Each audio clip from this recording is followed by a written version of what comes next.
Hello and welcome to the Retro Odyssey podcast. I'm Steven, along with my co-host Matt. How's it going, Matt? Hello, not bad, thanks. How are you? I'm all right. Just getting into my busy season here, and uh, still finding a little bit of time to play some games. That's good. I've just gone through the hell of Christmas in retail, so that was fun. Well, it wasn't, but I survived. That's all we can really ask for. Yeah. So, since we last talked, what have you been playing? I've mostly been playing the one game, to be honest, Mhm. because I had a really good charity shop find. I found The Evil Within 2 for £1 for PS4 in a charity shop, which is a great deal and works perfectly fine on PS5. So I've been playing it on that. And I've actually played through the game twice. Once for the story, stuff like that, and the second time for achievements. I really like it. It's better than the first game for me. I mean, I've got a friend who's played both as well, and he prefers the first, but I prefer the second personally. Um, really good, really good. I think I mentioned at the time when I played the first one that it's kind of like Resident Evil 4 but better. Um, Not in terms of storyline, but gameplay and same director, still Shinji Mikami. Mhm. Um, and this just adds to that. It's got open world sections, which the first didn't. The first was very linear, but this one has about three or four levels where you get an open world section to go around and do little side quests and stuff like that. So there's a lot of exploration, and the gameplay is really fun. Story is really good. Um, yeah, I had a hell of a lot of fun with it. Probably put in about 35 hours over the two playthroughs. And to say that I paid £1 cannot go wrong with that at all. Yeah, that's really nice. Unfortunately, there probably won't be an Evil Within 3 because Microsoft have shut down Tango Gameworks, who made it. Um, so unless Shinji Mikami can like convince them to let him do it, which probably not because I don't think the second one sold hugely well. It's probably not going to happen, which is a shame. Yeah, I mean he's got some pull in the industry, but I don't know if that's gonna happen. Yeah, because it doesn't. Whereas the first game did kind of like leave on a few cliffhangers. This one does more kind of wrap it up. There is one or two cliffhangers there, um, like hooks into kind of like sequels stuff like that. But the story, if it ends there, okay, great. Um, I would love there to be more, but at least it's mostly wrapped up. Did you ever play the original? So I played the original Evil Within for about 5 minutes, Oh, and the camera movement was so jarring that like I don't usually get motion sick with games. That game almost got me, and I haven't gone back to it. that's a shame. Yeah, because it's one of my favorite survival horrors. More so this second one, but yeah, obviously that's going to be an issue if it's making you ill. So Yeah, it, in a similar vein, I found it uh in the $5 bin at a store. I was like, oh, cool, I'll pick this up and try it out. But it was not happening at that time. I mean, I'll try it again at some point, but I'll go through the settings and see if there's anything I can change or whatever because the the way it was just not working with me. yeah, Did he have issues with Resident Evil 4 as well? I did not. That's why I was confused. That's weird because it's very similar control style. Well, I mean, not control style, but very similar camera. Yeah, I don't know what it was. Maybe I was just having an off day. I don't know, but I'll go back and try it again eventually. Yeah, cool. Like weirdly enough, I've actually had the hardback strategy guide for Evil Within 2 for about 2 years, without ever having the game. Just because I found it like cheap in charity shop at some point, so I decided to hold on to it because I knew that I wanted to play it at some point. So I finally got to make use of it. Yeah, I mean, I've done that with several games. I've actually done that with some of the games that I played this month. So why have you been playing this month? Because that's pretty much mostly what I've done. So I think I mentioned on the last episode that I had jumped back into Vampire Survivors and something else, and then immediately hard shifted to Pokemon.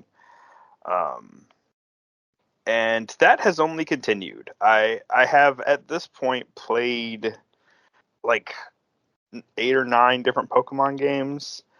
Um, Not like all the way through on each of them, but I have um, been going through and playing a lot of the games that I missed, or going back to finish up games that I had already done most of. So it's been just a lot of Pokemon. I And mean, do like the different versions of Pokemon actually play significantly different? Because I know they mostly have kind of the same structure, don't they? they do.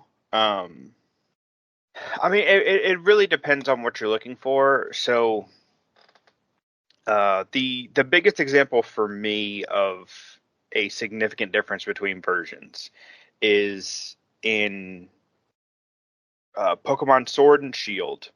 Every generation has the version exclusives. Well, Sword and Shield has one of my favorite Pokemon of all time, Surfetch'd, who is exclusive to Sword. So that was what I bought on day one. Um, in terms of gameplay, there hasn't uh, like actual mechanical gameplay. There hasn't been much, if any, difference between them. Um, the biggest one would be in Black and White, where they had um, actual like they had cities that looked different, and they had an entire section that was completely different. In one place it was a city. In one game it was a city. In the other game it was a forest. Uh, that's the only time they've had a huge gameplay difference between the versions. Most of the time it's the exact same game, just with slightly different lists of Pokemon, and then your whatever your legendary is at the end is going to be different. But it always has been an excuse to sell you the same game twice. I haven't really been playing much else. I did, so I guess one that would be worth mentioning by itself is I talked about in the last episode that this group had been making uh, these games they called the Pokemon Legacy games, Crystal Legacy, Yellow Legacy, Oh yeah. and then Emerald Legacy was due out in December. It came out, and the game is fantastic. Um, I haven't gone all the way through it, but I've played enough to see some of the differences, the changes they've made, and I said it then and I'll say it again. This team is very good. So if you like those classic Pokemon games but want them to be a little bit better but still feel like those original games, definitely check out Yellow Legacy, Crystal Legacy, and Emerald Legacy from Smith Plays Pokemon and his team. They are fantastic.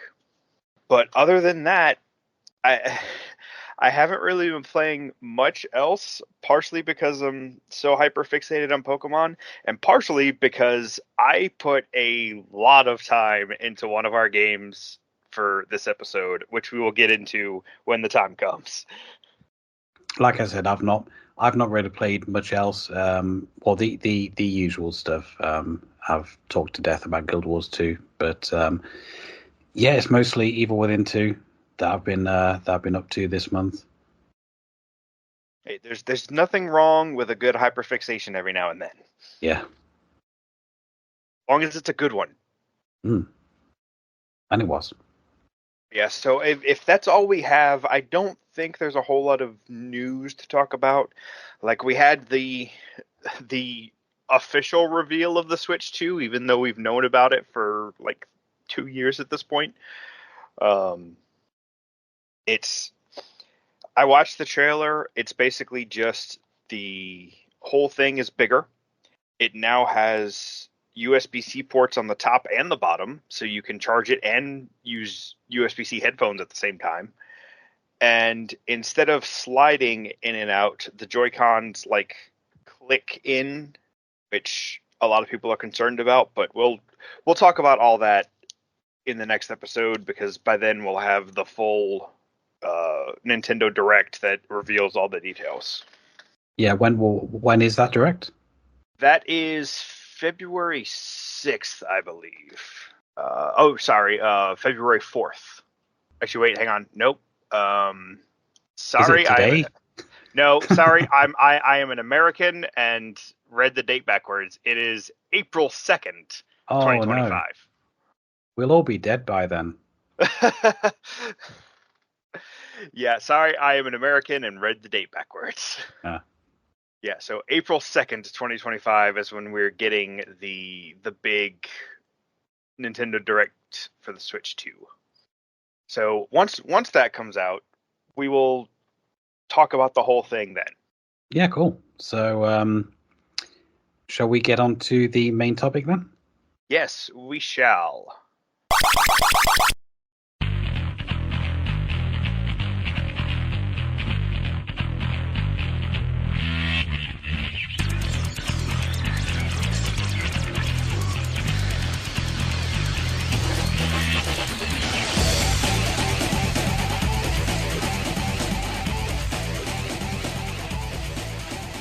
All right, so our topic for this episode is Bioware, the Canadian video game developer most known for their RPGs. You know, obviously they hit big with Baldur's Gate, Neverwinter Nights, and then really hit it big with Star Wars, and then went into Dragon Age, Mass Effect, eventually making the Star Wars The Old Republic MMO, which is still running. Yeah, I played that briefly for about a couple months. So I applied for and got an invitation to one of the betas, and we're talking back in 2010, 2011, like very, very early. And I downloaded it, I booted it up, I made my character, took about 5 steps in the world, and my computer overheated and crashed. Oh. Which was not a problem with the game, it was a problem with my computer at the time. But I didn't get the chance to go back to it. And I didn't actually. It's been downloaded on every PC I've had since, but I never actually opened it back up until here this last year, when I started going through MMOs and had my new PC built. And like all of my stuff was still there. It was kind of funny. But we're not talking about the Old Republic today. Although we may cover that at some point, because it is it is an interesting MMO, and for being the, I think, second Star Wars MMO, it did pretty well. Although I think a lot of that has to do with the fact that it's Bioware. The first one was Galaxies, right? Am I right?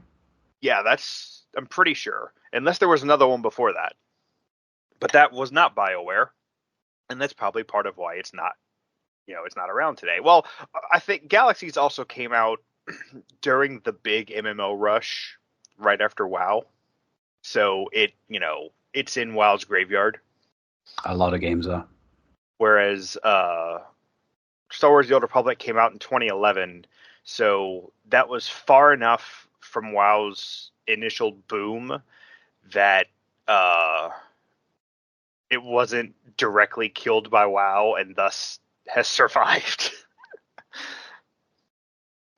It's off topic, but I love how many games were supposed to be WoW killers that WoW killed. Yeah, quite a few. But anyway, we're talking about BioWare today. Just a small overview. It was founded, and I apologize to all of these individuals involved. I will mispronounce these names. It was founded by Ray Muzyka and Greg Zeschuk and Augustine Yip. Basically, it was three young guys, had programming background in school, really liked video games, decided they were going to make video games, and actually, there's a little bit of this I didn't know. They had graduated from medical school and created a program in that, and they actually had enough success in the medical field to give them their own funding to launch BioWare. That is That's cool. Is that where the name comes from? You know what? That I wouldn't be surprised. This doesn't actually say, but that's actually really cool. Like, and it says here to make their first game, they pooled their resources, 100,000 Canadian dollars each, which resulted in a capital of 300,000. That is very cool. I did not know some of those details. Hmm. Video games have always been expensive to make, and to have the startup capital for a game studio without any outside help, that's rare. So that, you know what? Good on those guys. And I say that with no chagrin or anything, because those guys are not part of the company's current issues. But anyway, so the first game they made was Shattered Steel, which was basically similar to Mech Warrior. And then they've done a couple other things after that. But where they really found their stride was with the game Baldur's Gate. Oh, actually, sorry, I was incorrect. Baldur's Gate was their second game. And one of the games we're talking about was the third. But anyway, they really found their stride with Baldur's Gate. And again, it was because the people running the studio all had an interest in the role-playing game genre, both video games and tabletop. So they decided to make a role-playing game, and the publishing studio Interplay, who had published their previous game, suggested using the Dungeons and Dragons license that they had just acquired, and that resulted in Baldur's Gate. Oh wow! It says at this time the three founders were still practicing medicine. That's wild. Oh wow. But anyway, Baldur's Gate sold like gangbusters. 2 million copies, fame and acclaim and all of that. They got an expansion and a sequel, and then we get into the Bioware that more people are familiar with.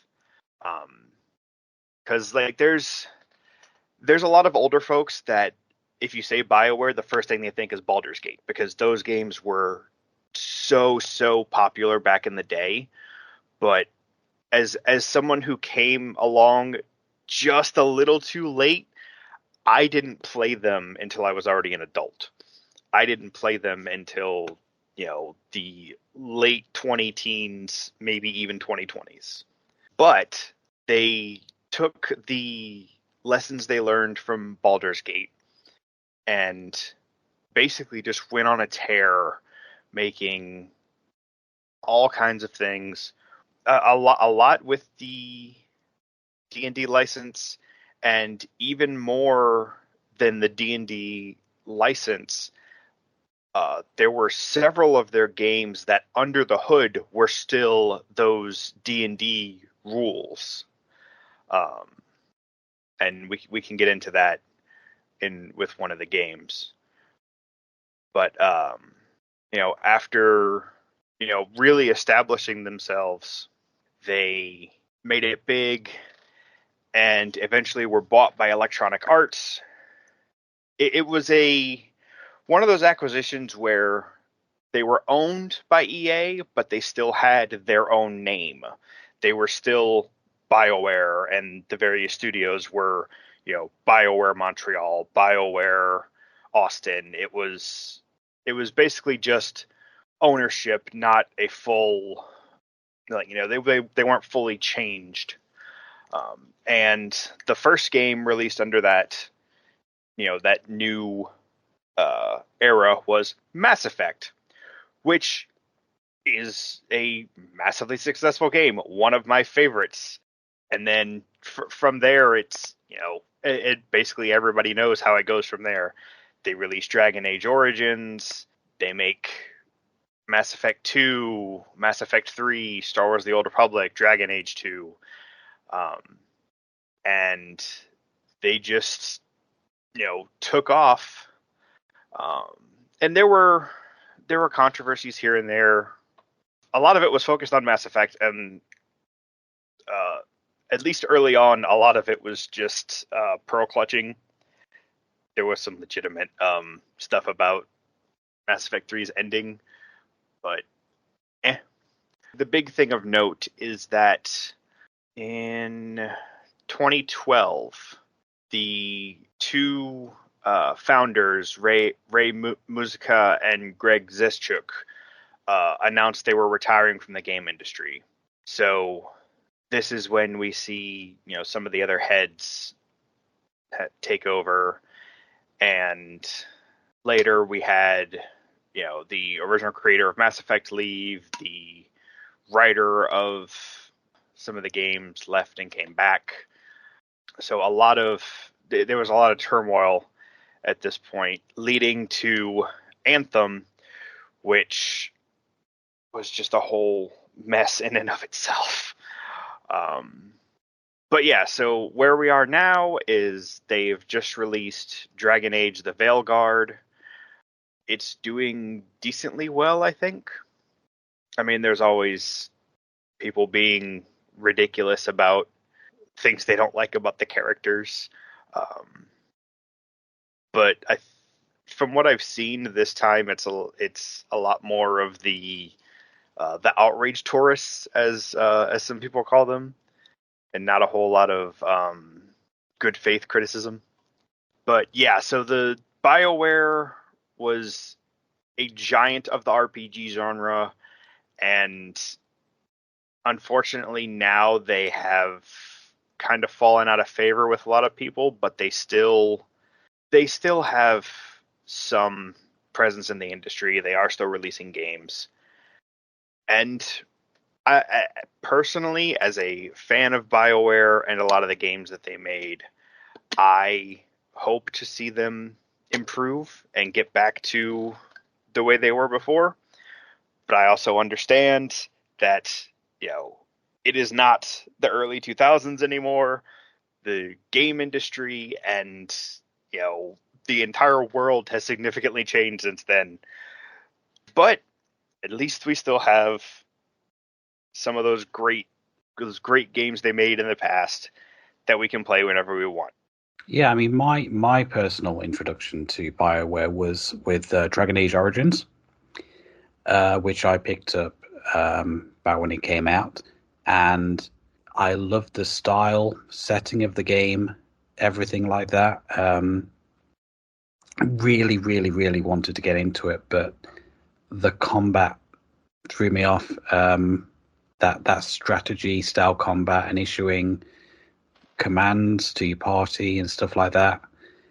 That is, I like a bit more immediacy in combat, and I'll go into that with one of the games that we're going to be talking about later. But yeah, I love the idea of Dragon Age Origins, but I didn't get very far because of those combat issues.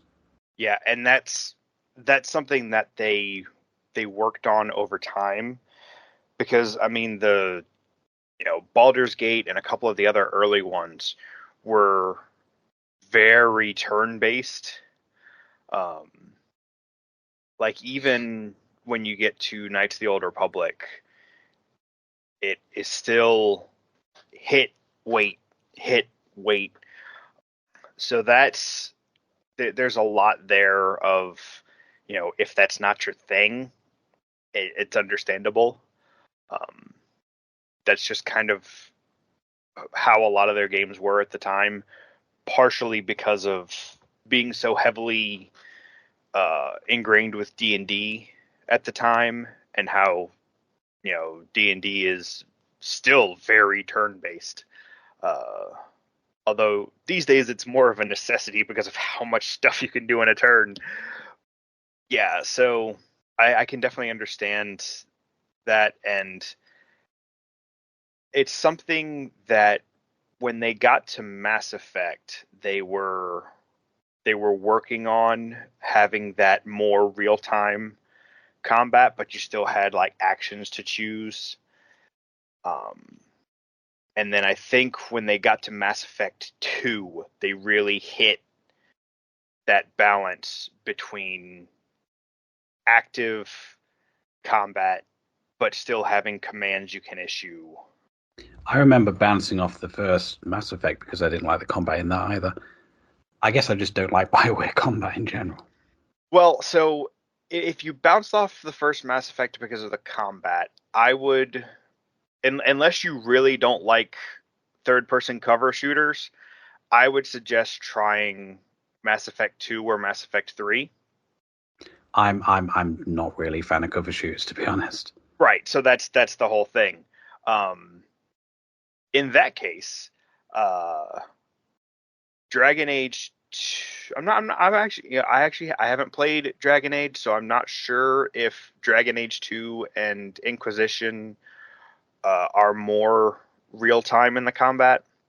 But I do know that Mass Effect, they ended up getting they got a really well honed combat system, and it struck a good balance between reacting in real time and still queuing, not necessarily queuing up commands, but giving commands to your squad and using your abilities.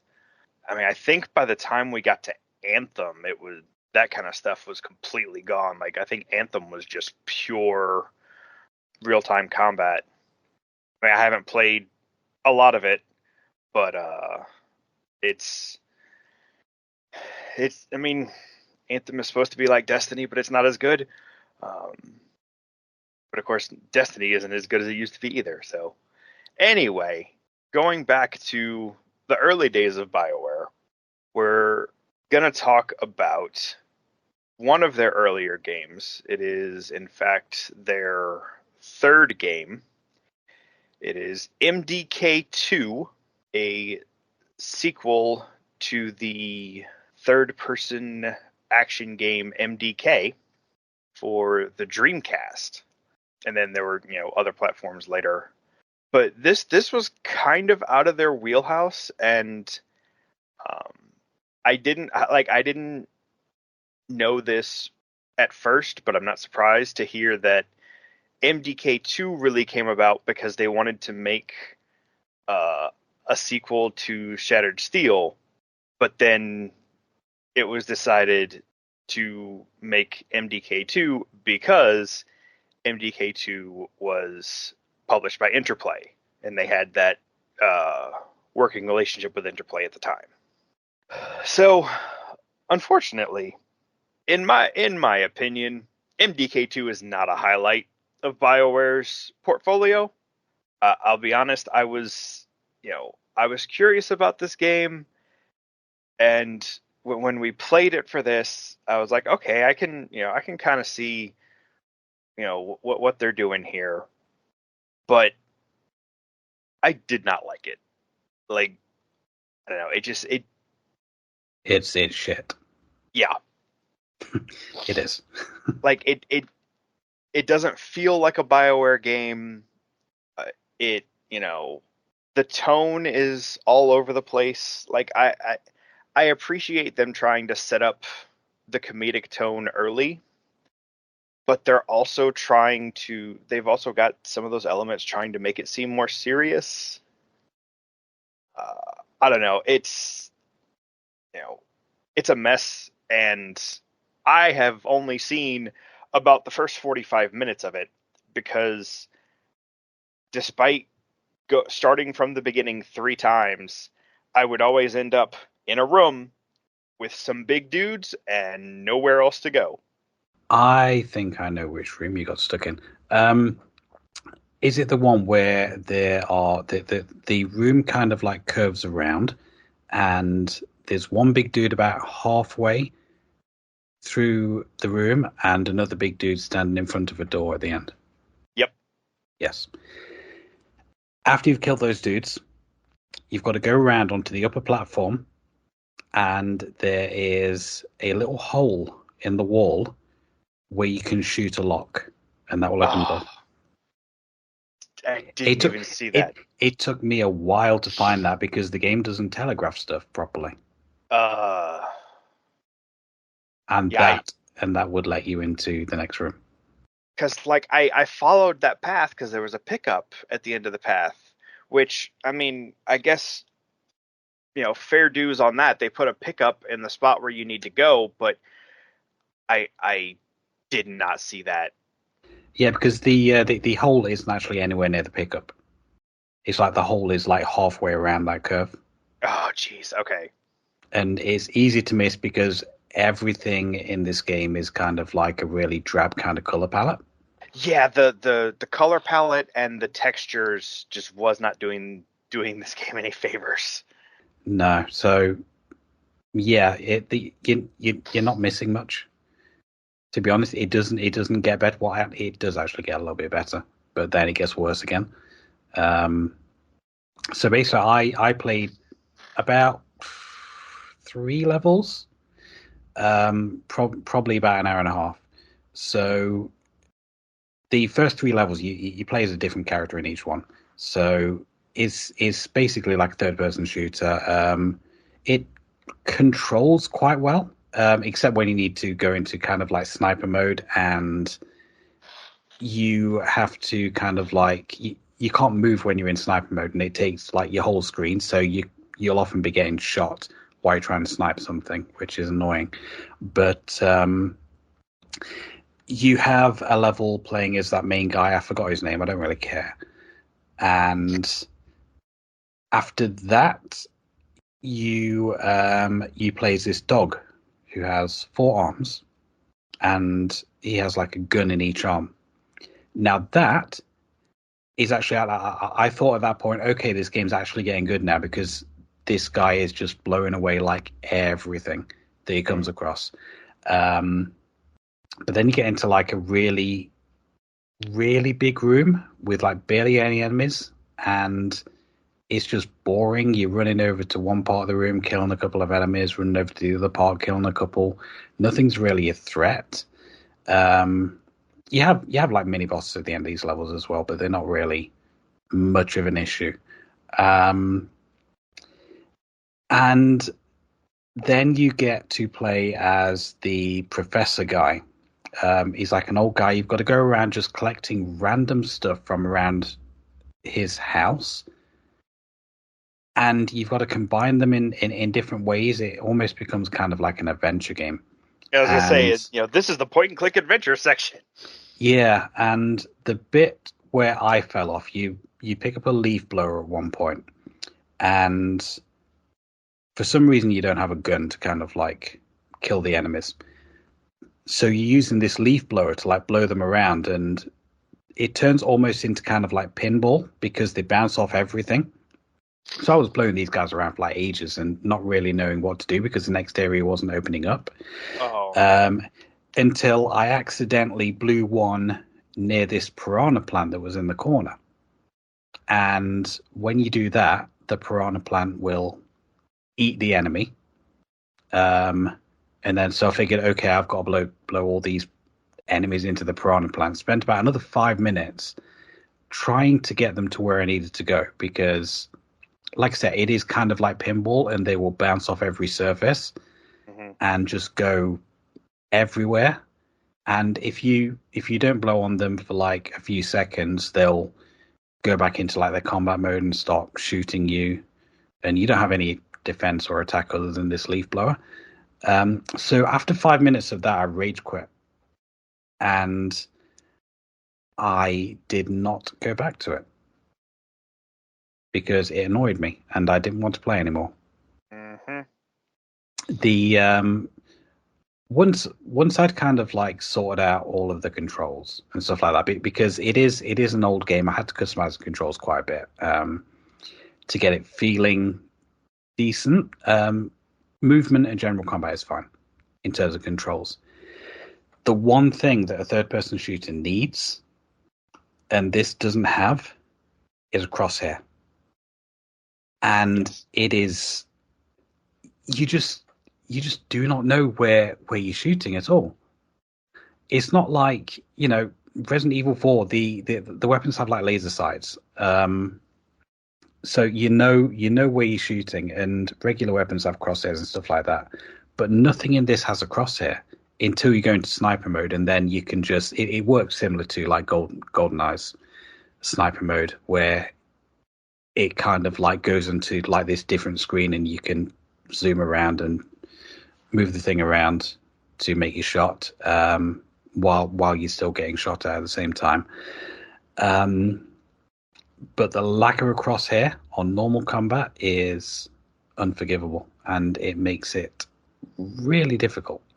Well, and even in sniper mode, it was not easy to tell where your shots were going to go because there were several times for one of the obstacles you have to like sniper shoot something through a hole, and I would keep shooting above or below the hole because I wasn't 100% clear on where the shot was going to go. And that actually gets a little bit worse past the point where you got to, because there's a certain type of sniper ammo called sniper mortar, and it will arc.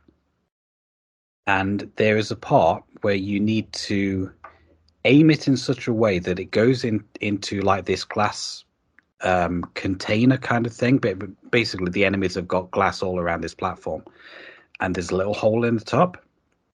You've got to get it into that. Now, first of all, I spent 5 minutes not knowing what to do, and then I had to look up a guide, and then I spent another 5 minutes trying to make the shot because it is really, really difficult to actually make the shot and get it into like the small little hole.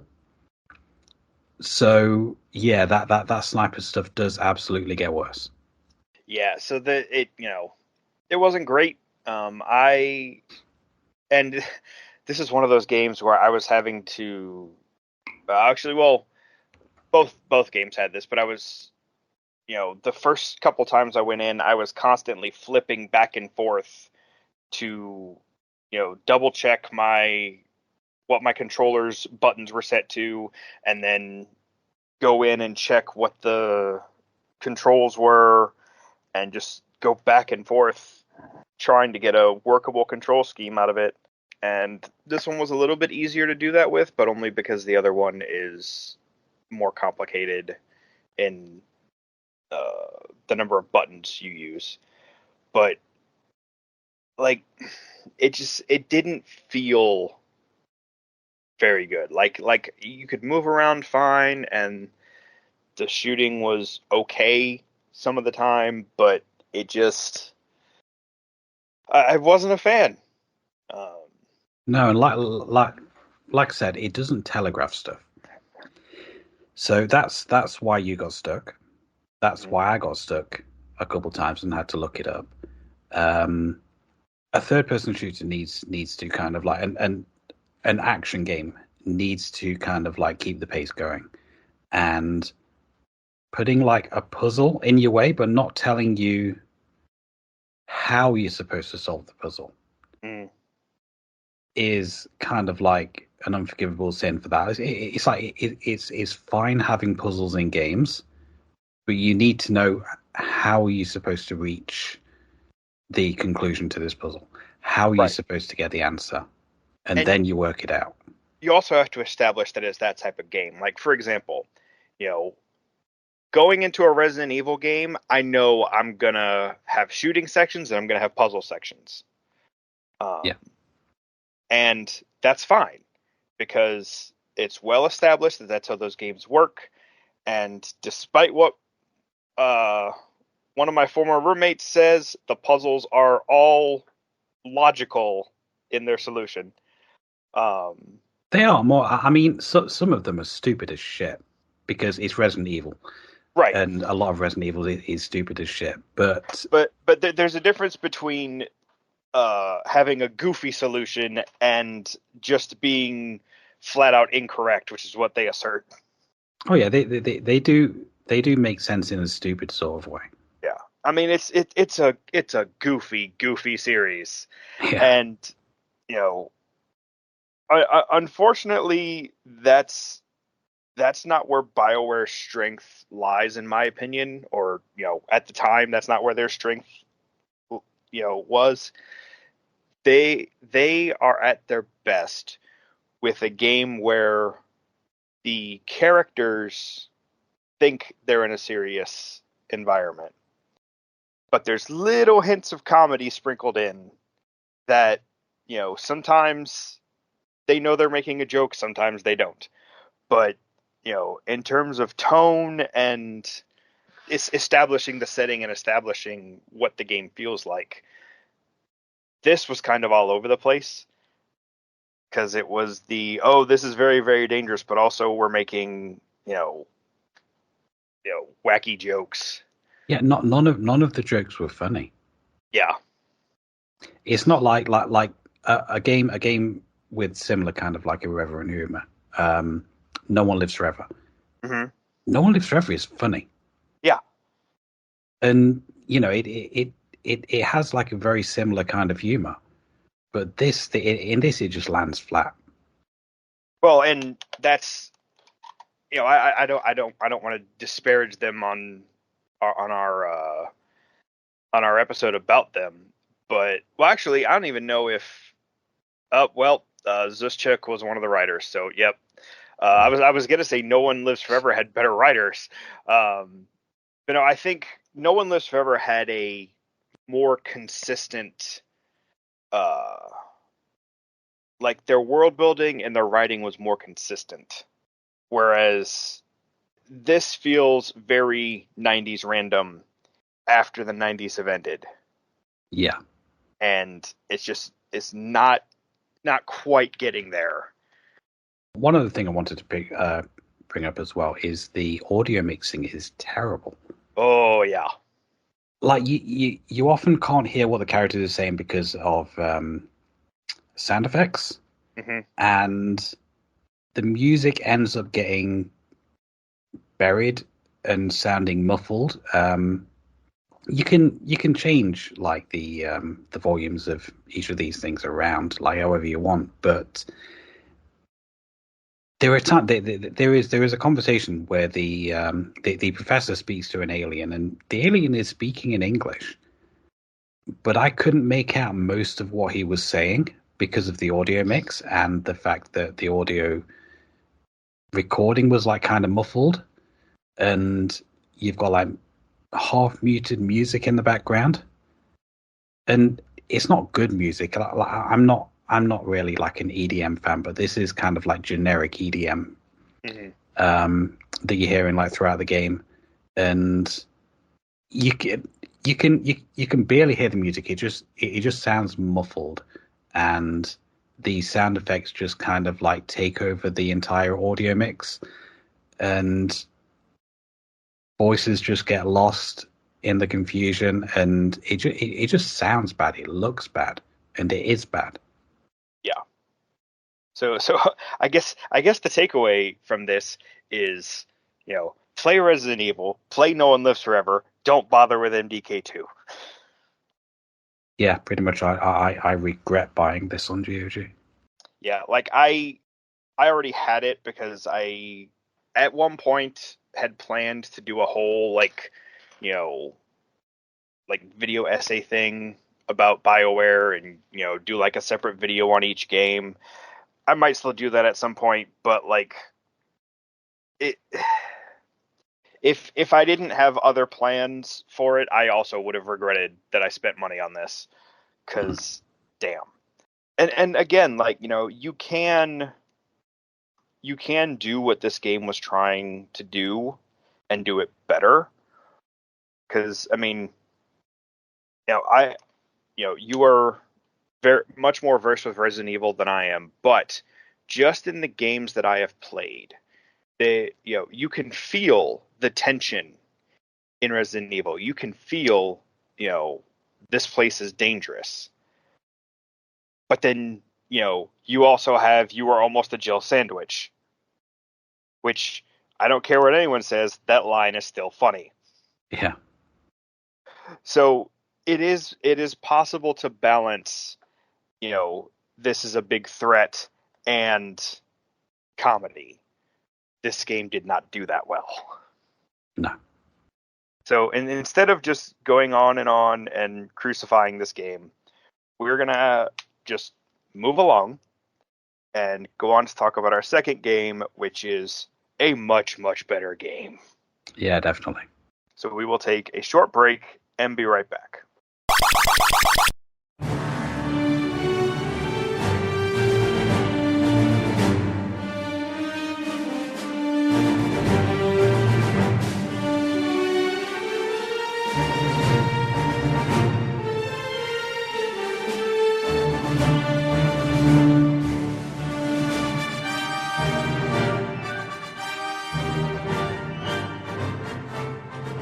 All right, so after the distasteful experience that was MDK2, we're going to talk about one of my favorite games ever, and the game that originally introduced me to BioWare, Star Wars Knights of the Old Republic.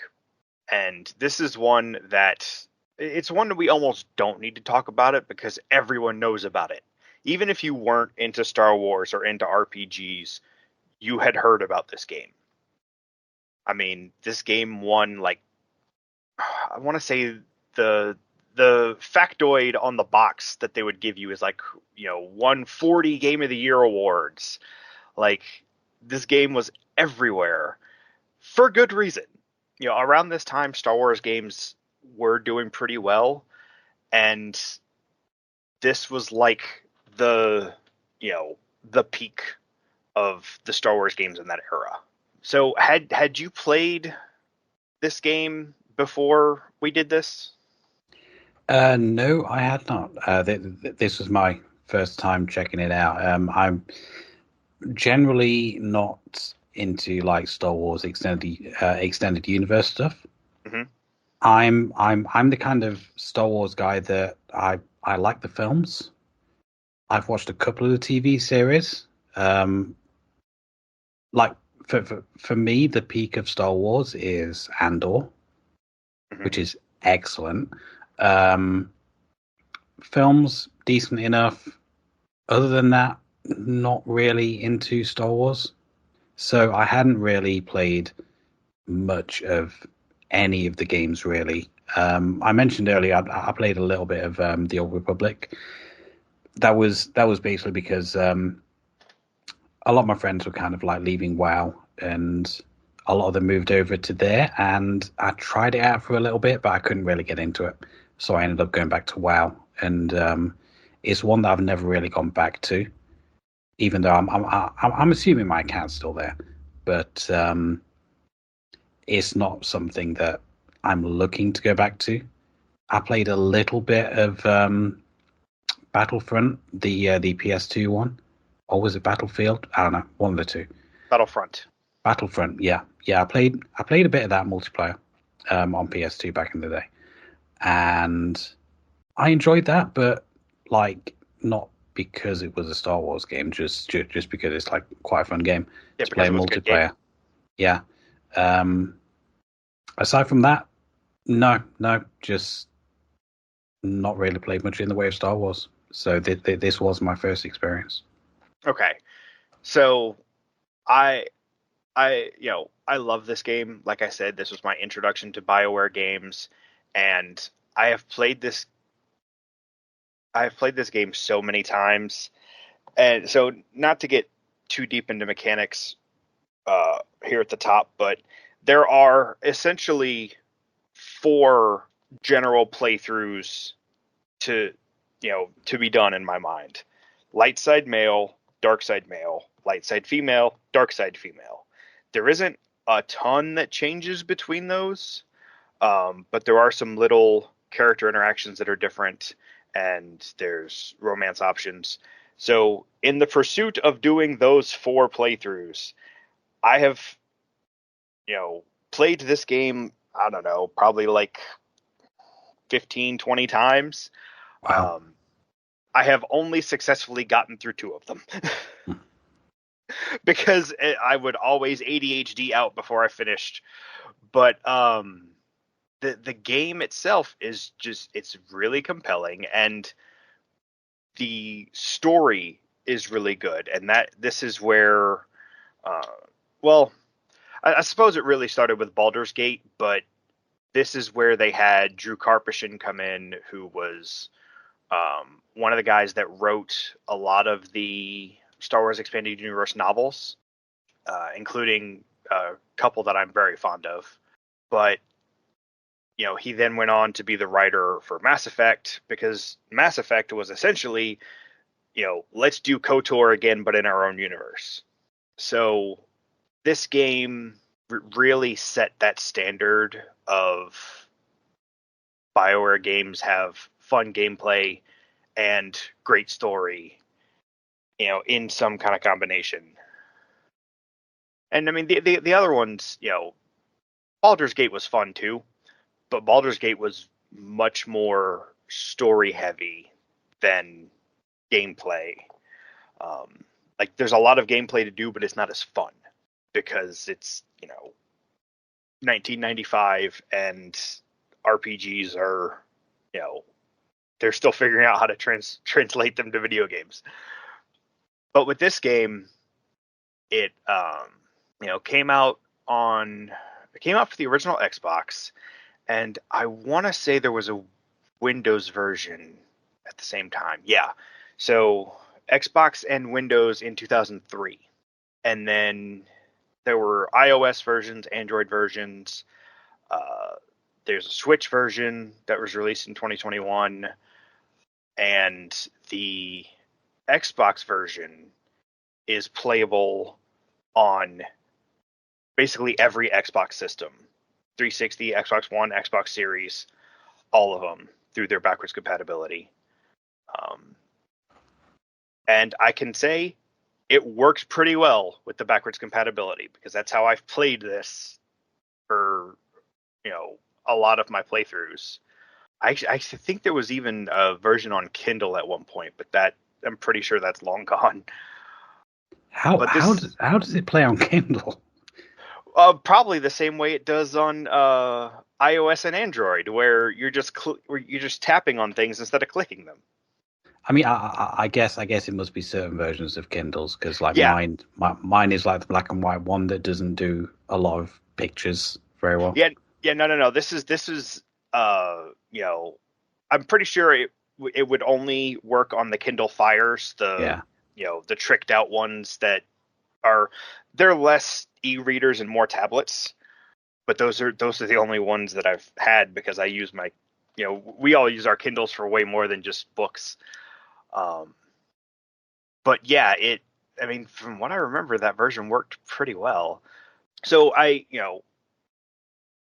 came into this with my ideas pretty set in stone. I probably didn't even have to play it again for this, but I did because I wanted to.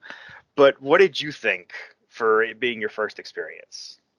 Well, once I kind of like sorted out the controls, and I understand that you and me are probably going to have very different experiences control wise because I was playing on PC.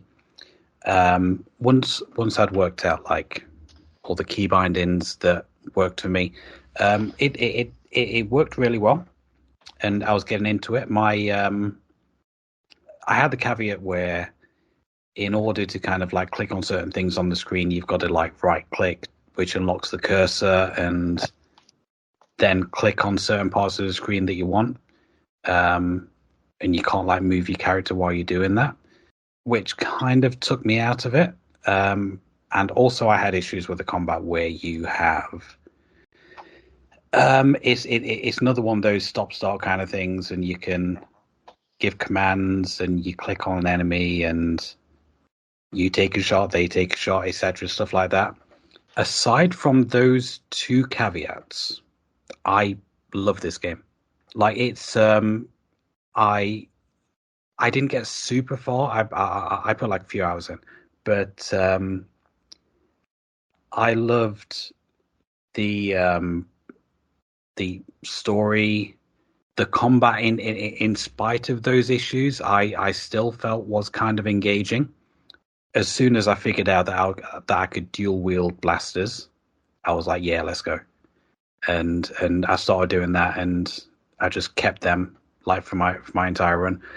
Um, I like the environments. Voice acting is really good. The music's great. Like most of it is like John Williams' score.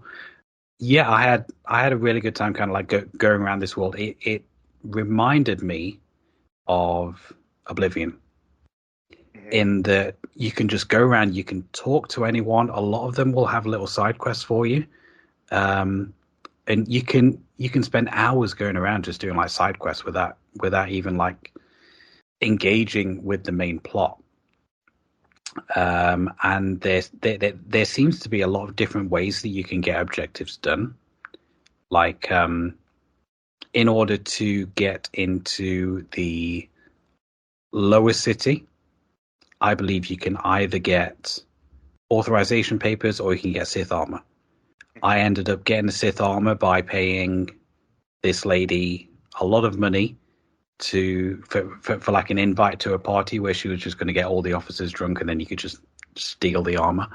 Yep. Um, but it seems to me like there were other ways to go about that as well, um, which made it kind of like really engaging, and you just have this really fleshed out world. Like, and I know a lot of that comes from having the Star Wars license. You already have a history there, but this was set in an era which I don't think had been really explored that well, like in other media too much. But it still felt kind of like real and fleshed out. And aside from a bit of third person breaking dialogue at the start, because the guy says, "Oh, in order to equip your items, like right click on the character pane or something like that." Yeah, the tutorial section. Yeah. Aside from that, all the writing, all the dialogue felt more or less natural. There's a couple of voice actors that are a bit dodgy, but in total, yeah, I thought it was a really really good experience. I just my main gripe was just having to right click in order to free up the cursor in order to click on stuff. It's like, why can't I just go up to a door and press F like in every other game? Well, that's I'm I'm looking through right now trying to figure that out because I don't I don't remember that at all. And I also have been playing on PC. The only difference is using one of my MMO controllers. But like, I don't remember having to unlock the cursor to. Well, basically, you moving the mouse around will obviously move the camera, so you don't have a cursor on the screen. You just have kind of like you just moving the camera with the mouse. But in order to click on stuff on the screen, obviously you can't move the mouse to that stuff because that's just moving the camera. So you've got to hold down right click, and then a cursor will come up and allow you to click on these different places, and Ah, okay, allow you to click on the door in order to open it. okay. So I found the issue here. There's a setting in the gameplay options called mouse look. While it's on, mouse movement always controls the camera and the cursor is not visible. Holding control or right click will make the mouse cursor disappear. Off, mouse cursor is always visible. Holding down control or right click will dismiss the cursor and mouse movement will control the camera. But I want to be able to control the camera freely, like Gotcha. Okay. with the mouse, because that's just more useful for me. Right, because that with that second setting to pan with the mouse, you have to go to the edge of the screen. Yeah, that would be worse for me. I just I just wish there was a way that I could keep it with the mouse look and just press a button to interact. Yeah, let me look. There is an interact button. Please don't tell me that I've missed a very, very simple button to Um, to do this. well, so it depends on if it highlights things. So there's default action, which is, you walk up and like you walk up to a door, you hit that button and it opens the door, or you walk up to something and it attacks. Um, Now by default it looks like that's set to R, so it's not exactly well, it's not a far reach from a normal setup. Tell you what, So let there me. so there is actually a way to do it. Jesus Christ. So all you got to do is hit R. That has been frustrating me for hours. Jesus. So yeah, I don't really have many complaints with this game. Um, yeah, aside from the stop-start combat, But clearly my main issue isn't an issue. I mean, it's I wouldn't say it's not an issue. It's just something that you needed a little bit of guidance to figure out. Yeah, like as soon as we've finished recording, I'm going to go in and just start opening doors like a madman. Yeah. So, and that's what I was just checking is when you're running around in that mouse look mode, it does highlight things for you, and you can just press the default action to interact with them.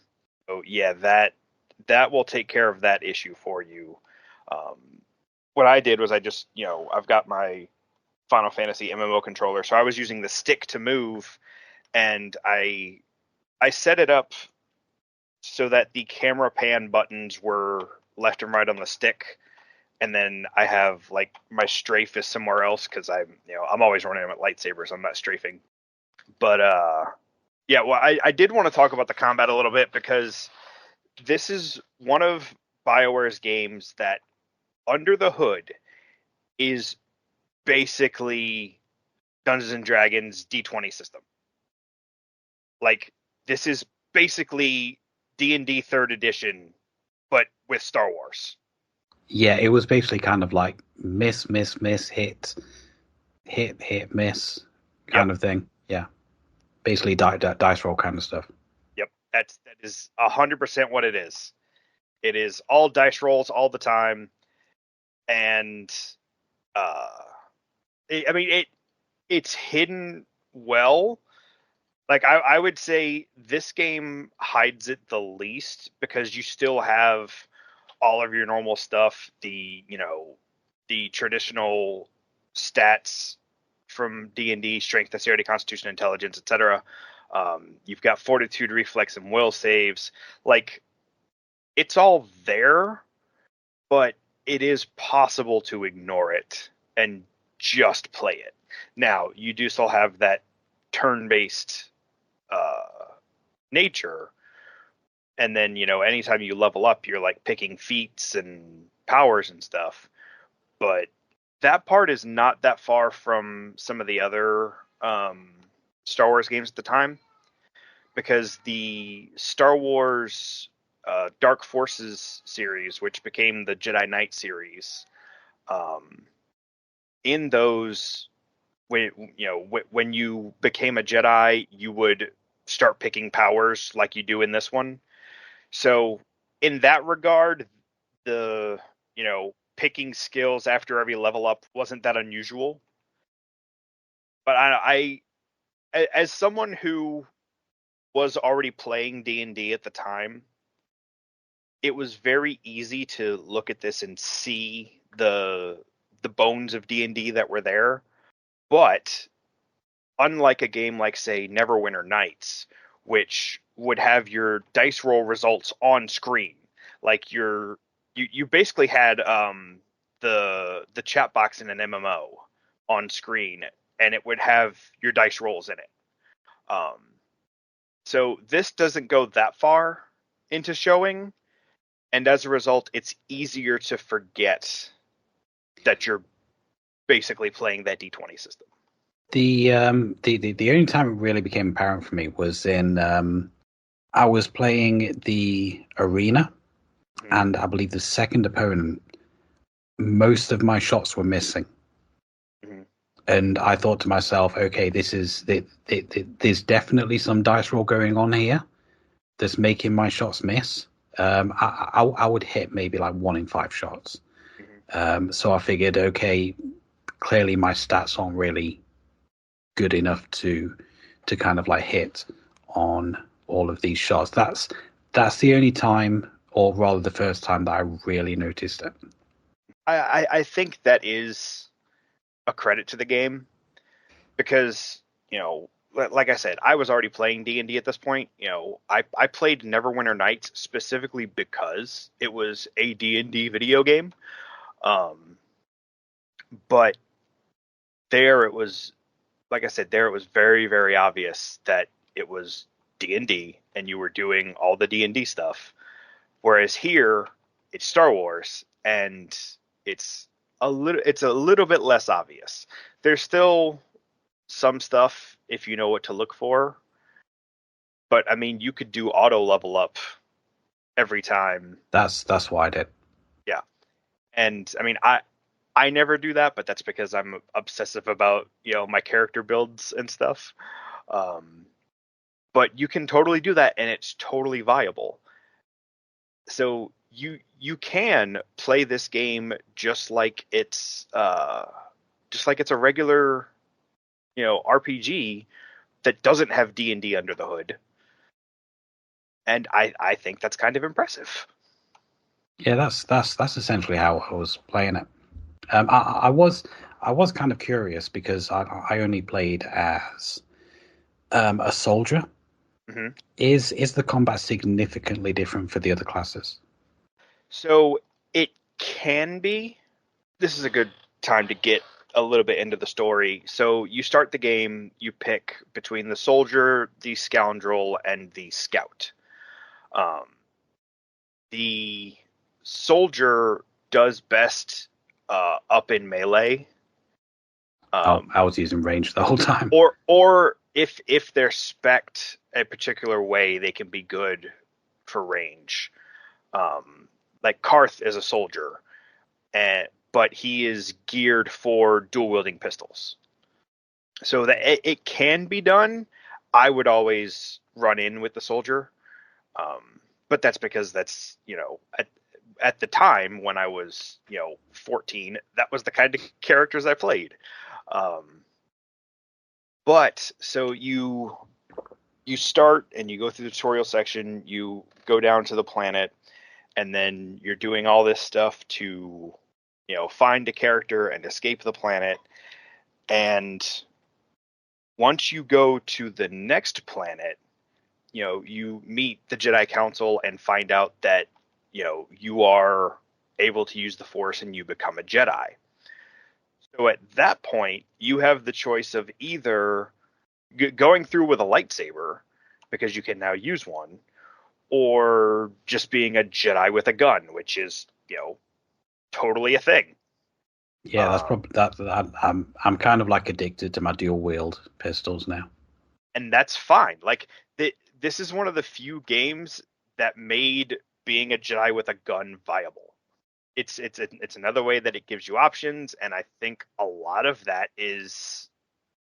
I think that's where some of the appeal for the game came from, because there were so many options for resolving situations. Like, great example, the situation you talked about where you get the armor or the papers to go down to the lower city. There are 3 different ways to get that armor, including the one you mentioned. I assumed there would be several different ways. I could only find that particular one, or maybe that's Right. just the first one that I stumbled into. Which there was a bit of a bug with that, actually, because I tried to persuade her to take 100 credits instead of 200, and she declined. But it still took 100 credits off me. So that ended up costing me 300 credits to get that party invite.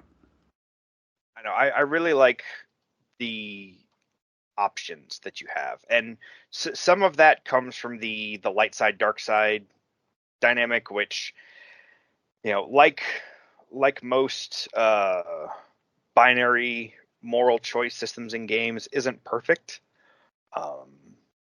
There's a instance in that first planet where you come across a guy getting mugged or shaken down for protection money or whatever, and you can just keep walking or stop the guys. Yeah, I shot the guys. And then once you do that, you have the option to either give the guy money, just leave, or then shake the guy down for the money he does have. So, myriad options for most situations. Yeah, some of them are very starkly black and white. Mhm. Like, some of them is kind of a case of there's an option to be friendly to this person, or there's an option to stab them. Yep. Like pretty much so. So that was a bit stark. Yeah. And that's just the result of the binary choice. It's, you're either the savior of the galaxy, or, the biggest jerk in the galaxy. I'm not entirely sure I could ever do a dark side run because I was scared of being rude to anyone. Yeah, and that's the thing is, like, I would see, back in the day on, like, on forums and stuff, people are like, oh, how do you do light side? It's so hard to get through. And I'm like, how do you do dark side? I can't, I can't even be slightly mean to this person. Yeah. Um, People can be but mean to you though. Like one of honestly my funniest interaction in the game is when you have the chance to help a dancer who's being auditioned, and you can choose to kind of like dance with her as her partner because the person who's auditioning her wants to see her dancing with a partner. So you do that. I actually like fell over the first time. I started dancing, just like started dancing and immediately fell on my ass.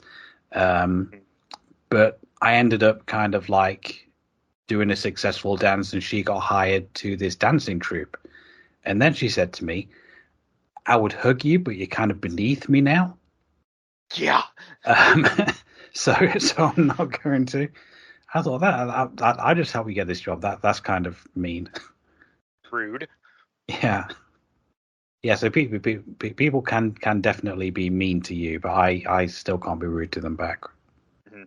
Yeah, and that, I never do well with dark side options. There are some of the planets in this game where I outright refuse to do the dark side path because I just can't do it.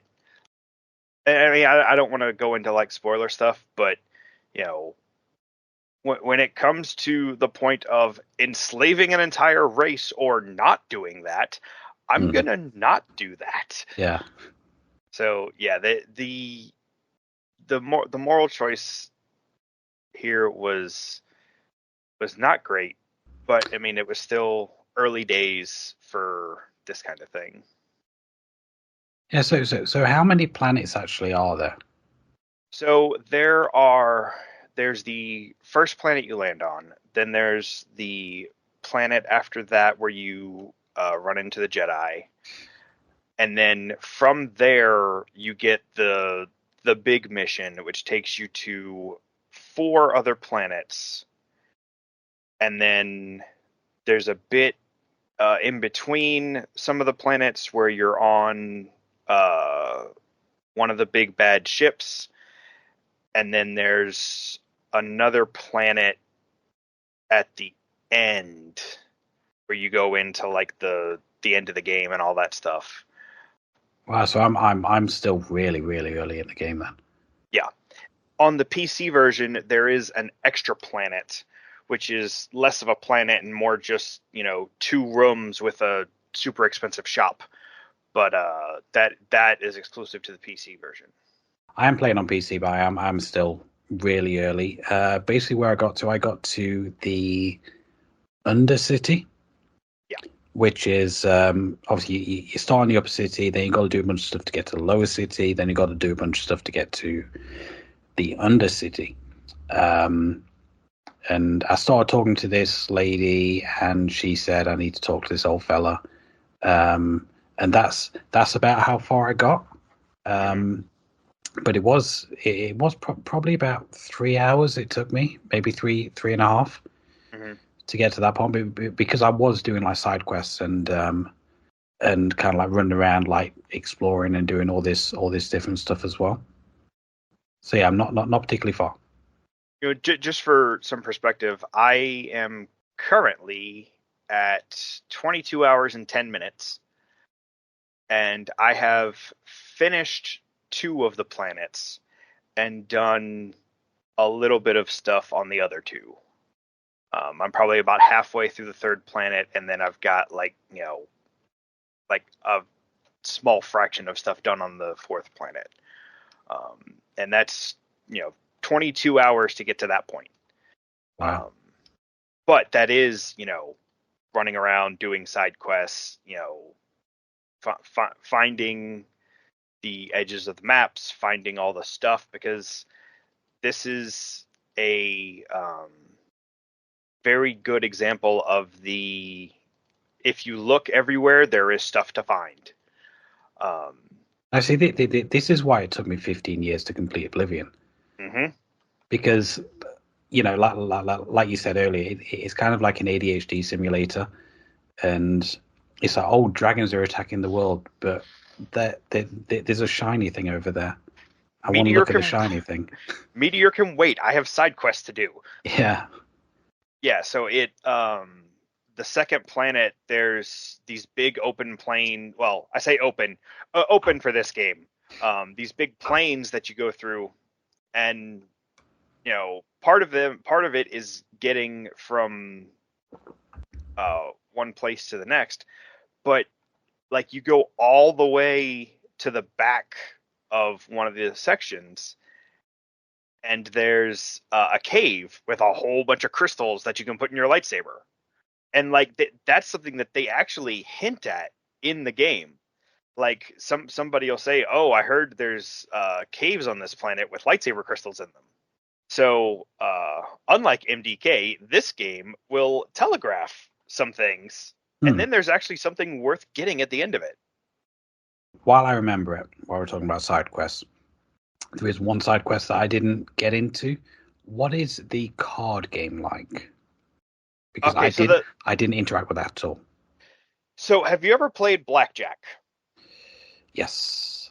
The card game is basically Blackjack, except you're going to 20 instead of 21, and it's in the very beginning when you first get access to it. It's not really worth doing because you can only wager very small amounts, and you have much less options for cards. Whereas once you get further along, you'll be able to buy more cards from people and be able to play uh, much better. Because it's essentially you have you get a card, and then you can either take the next card or stop. And then if you go over 20, you lose. But the computers will usually play well.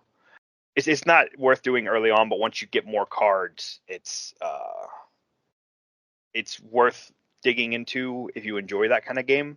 I might check that out at some point. The reason that I didn't look into that is because I didn't want to fall down a rabbit hole. Mm-hmm. I thought this game is big enough without adding card games into it. Yeah, so it is something that you can sink a lot of time into, but um, like I said, wait until you've been to more planets so you can buy more cards. Yeah. What else do you think we should discuss? Because I mean, I could go on about this game all day, but we don't want to be here all day. The presentation, everything was really good. Like I said at the start, I don't really have that many faults with it. It did immediately give me that Oblivion vibe, and Oblivion is like in my top 5 games of all time. Mm-hmm. I prefer the gameplay of Oblivion because the combat is a lot more immediate, and I prefer the setting because, like I said, I'm not massive on Star Wars, but the game did kind of like make me want to be in that world. It got me interested in that era and that setting, even though it's generally not the kind of thing that I'd usually be into. Um, yeah, I just had a really good time with it, and I'll probably have a better time with it now that I can open doors. Yeah, and this game covers it covers a time period way before the movies, and it was mostly explored in comic books before this. Um, and this game in particular takes a lot of stories from the comics and just puts them in the game. But because it's so disconnected from the other parts of the Star Wars universe, it feels more compelling just because it's a different story. Yeah, And it's the reason they did it is because they were talking to LucasArts about making a game, and George Lucas said, "Well, you can either do a game connected to Star Wars Episode 2 or a game way in the past." And they immediately went for the way in the past option. oh yeah, you don't want to make a game about Senate meetings and coughing robots. Yeah. It's a good choice to put it in the past because you have a lot more freedom of story, um, and you would have a lot more. You'd be able to put your own spin on it Mhm. more than if you were following the events of the current films. Right. You have a lot more freedom, and it presents the opportunity to have you make meaningful choices. Yeah. And then it's actually funny. Uh, there's a couple of places where they use this game to set up things that are established in other media. Like, you go to the Wookiee planet, and there's a point at the end where one of the Wookiees says, "You're the last human that will be allowed here. You're the last outsider that will be allowed here for a long time." And on Tatooine, you find out that the sand crawlers weren't originally made by the Jawas. They were built by a company at this time, and the Jawas just took them after that company left the planet. So it presented a lot of interesting opportunities. And again, being so far from the movies, you weren't stuck to those ideas. Yeah. It worked really well, which is why it got a sequel. The sequel wasn't made by Bioware; it was made by Obsidian, which is probably also why you get Oblivion vibes. Or no, that's right. Obsidian was actually Obsidian didn't make Oblivion. They made the Fallout in between games, but they didn't do any for Elder Scrolls. Never mind.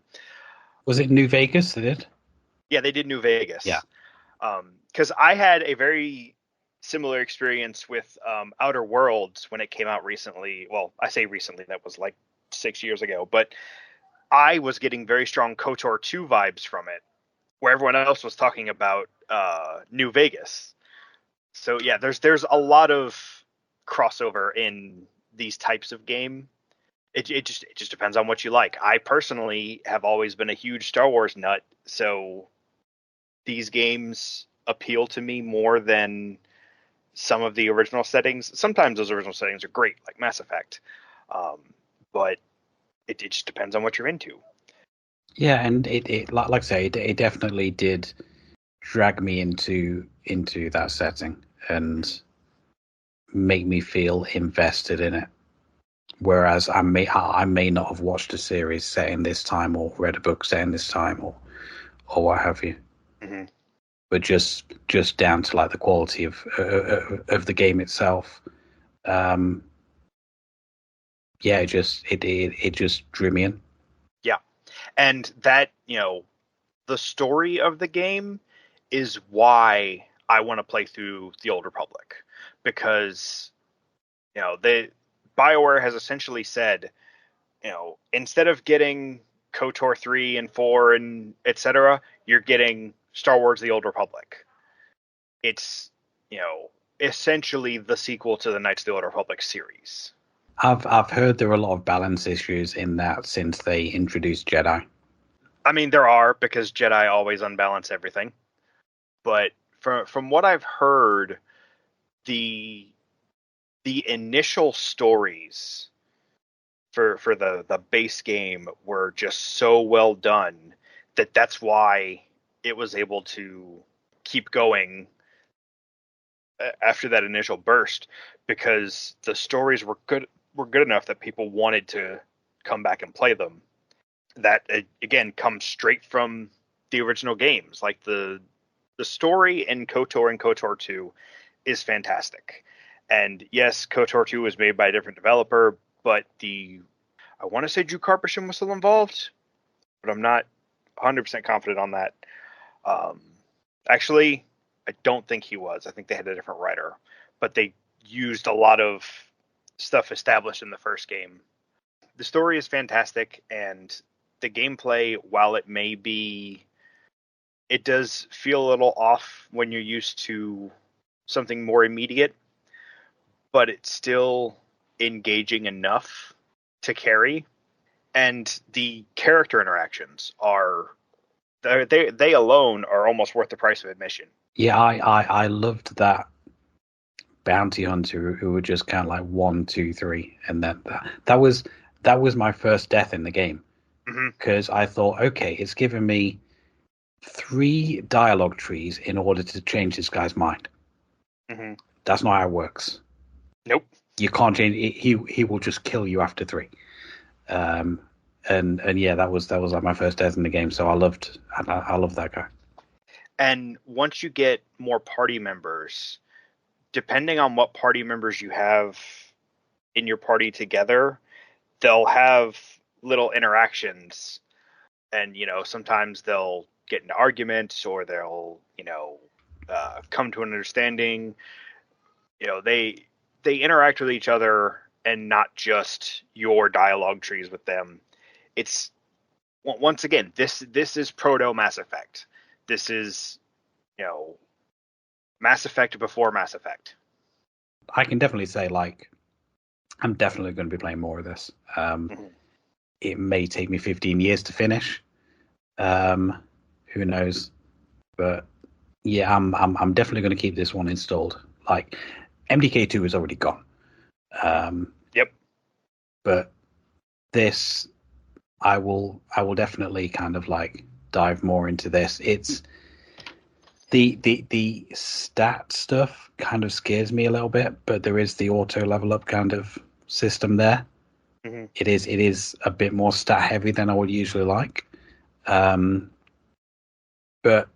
I can look into that and kind of like get over it and maybe look at builds if I need to. Mm-hmm. But I will definitely be continuing with this. Yeah, absolutely.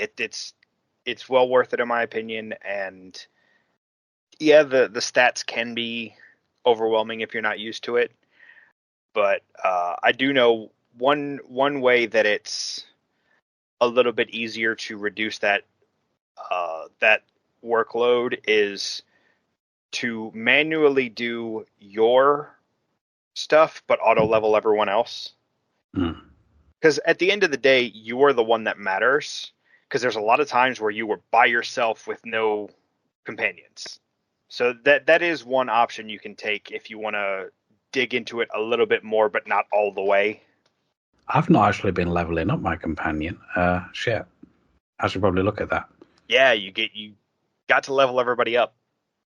I just assumed he would do it automatically. Nope, you gotta go to your character screen and tell it to level them up. But yeah, I highly recommend this game to anyone with even the smallest interest in RPGs or Star Wars or both. Yeah, definitely. Like, I have not that much interest in Star Wars outside the films, and it definitely drew me in. So even if you're only slightly into Star Wars, definitely check this out. And for anyone that knows some of the big story bits of this game and is wondering why we're not talking about them, I will not spoil them for someone who is playing the game, because like this game goes some places with its story, and you have to go into those without knowing previously to get the full impact. That's definitely sounds like something to look forward to. So yeah, in short, play this game, whether you play it on Xbox or PC or your phone. Definitely check this game out. Yeah, it is available on GOG. That's where I bought it, and it was pretty cheap as well. It's usually on Steam for some crazy discount, and the Steam version still works just fine. I've never had any issues with it. And then on Xbox, I think it's like $10 for a digital copy, which is basically the Xbox version, and I think it gets a little bit of upgrades on the higher Xboxes. Yeah, so it's currently $10 on Steam as well, and the sequel is also $10. You can usually find it much cheaper. I'm pretty sure when I got it during a Steam sale and got it for like $5. Oh shit! You know what? I've just gone onto GOG. Just kind of like check this, and Dino Crisis is on there. Dino Crisis 1 and 2. When did that happen? Have I just been living under a rock? I'm honestly not sure. I hadn't noticed that. I'm getting that. Jesus Christ. let me just bookmark that real quick. Let me just have a look at Knights of the Old Republic. Number 2 is £8.50, and number 1 is £8.50. So Okay. a little bit cheaper than Steam. Well, I mean, that might balance out to $10 American. Oh yeah. Because the British pound always has and always will be better than the dollar. But yeah, I definitely recommend this. And like I said, if you play the PC version, there is an extra planet that's basically just a shop with really expensive, really cool stuff in it. But you're going to need to go through a lot to get that much money. It's another one of those things where it's just a little bit of extra story that you can get from the person there.